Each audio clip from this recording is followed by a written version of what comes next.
A própria definição de inflação que vocês escutam na imprensa o tempo todo, ela é incorreta. Inflação não é aumento de preço geral. Isso não é inflação, isso é um efeito da inflação. Inflação mesmo é o aumento da quantidade de moeda na economia. Quando a quantidade de moeda em circulação cresce mais do que a quantidade de produtos, você tem a inflação. O aumento de preço generalizado é uma consequência disso. E esse pequeno detalhe semântico, no fundo é muito importante para conclusões aí de receita econômica proposta. Pois bem, qualquer um que imprimir papel moeda em casa é obviamente um falsificador, todo mundo entende isso.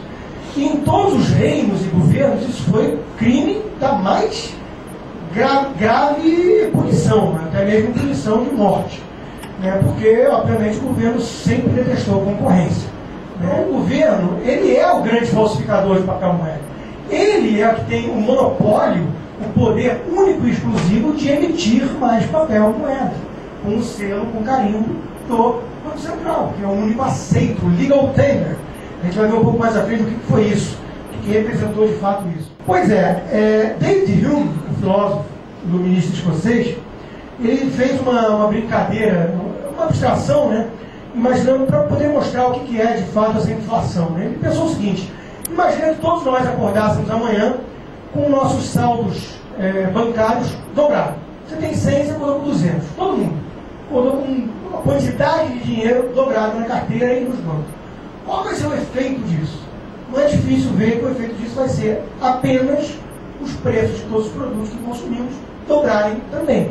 Não teve adição concreta de produção na economia, não teve mais casas sendo produzidas, não teve mais peixe sendo pescado, não teve nada de concreto sendo produzido. Teve o quê? Uma brincadeirinha, uma fada madrinha chegou à noite, dobrou a quantidade de moeda que nós temos no poder. Dobrou o preço total. Isso é uma abstração muito útil para entender o poder da inflação, porém muito perigosa. Por quê? Porque o falsificador vai emitir moedinha em casa e vai sair as compras. E ele vai na padaria e vai comprar pão. O padeiro vai ter uma sensação de prosperidade momentânea, crescente, que para ele não vai ser possível distinguir isso de aumento concreto de demanda, pelo motivo que for.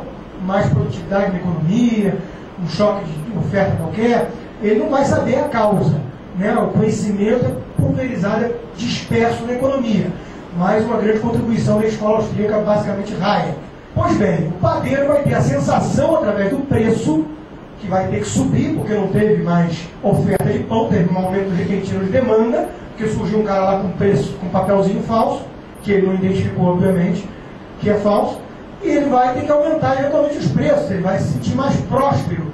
E vai o quê? Demandar mais trigo, por exemplo, para os seus fornecedores. E os seus fornecedores, por sua vez, vão achar que há um aumento de prosperidade também real na economia.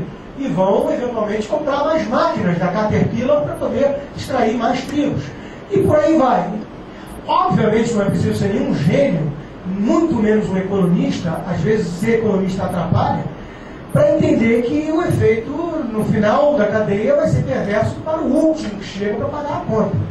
Aquele último cara lá que, opa, chegou aqui no meu sistema de preços, aumentaram o meu salário, eu sou o último cara da cadeia produtiva que sentiu a prosperidade falsa, fictícia, eu vou chegar para comprar o pão na padaria e descubro que ele dobrou de preço. Então eu vou comprar o quê? Metade do pão que eu comprava antes. A inflação me agrediu, ela me afetou. Normalmente, eis o grande fator perverso da inflação. Ela beneficia os mais próximos do falsificador e ela prejudica os mais distantes na cadeia, que são sempre os mais pobres.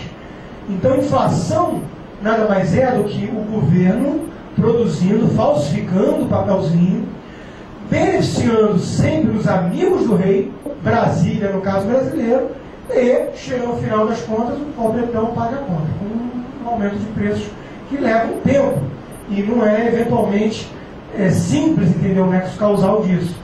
Eu gosto de brincar que teve um imperador no passado que descobriu que nas cidades que tinha mais doentes, também tinham mais médicos. Aí ele tomou uma solução brilhante, manda matar todos os médicos que vai acabar com as doenças. Isso é um perigo de você confundir correlação com causalidade. Então é preciso uma teoria econômica sólida por trás para você entender nexos causais econômicos, porque leva tempo às vezes. É o que Bastiat, em 1850, chamou a atenção. Aquilo que se vê e aquilo que não se vê em economia, que são os efeitos mais retardados, que os míopes, infelizmente, não conseguem enxergar, eles enxergam um palmo à frente.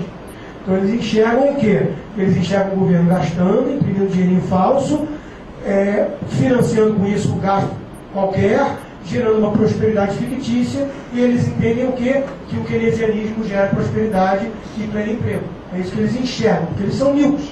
Eles realmente não têm uma lente econômica decente que possa entender aí a teoria econômica que explique nexos causais ao longo de mais tempo na economia.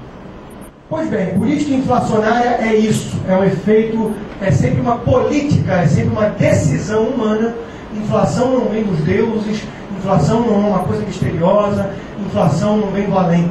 Inflação é uma decisão política feita por governos que, infelizmente, tem um efeito perverso porque prejudica sempre os mais pobres.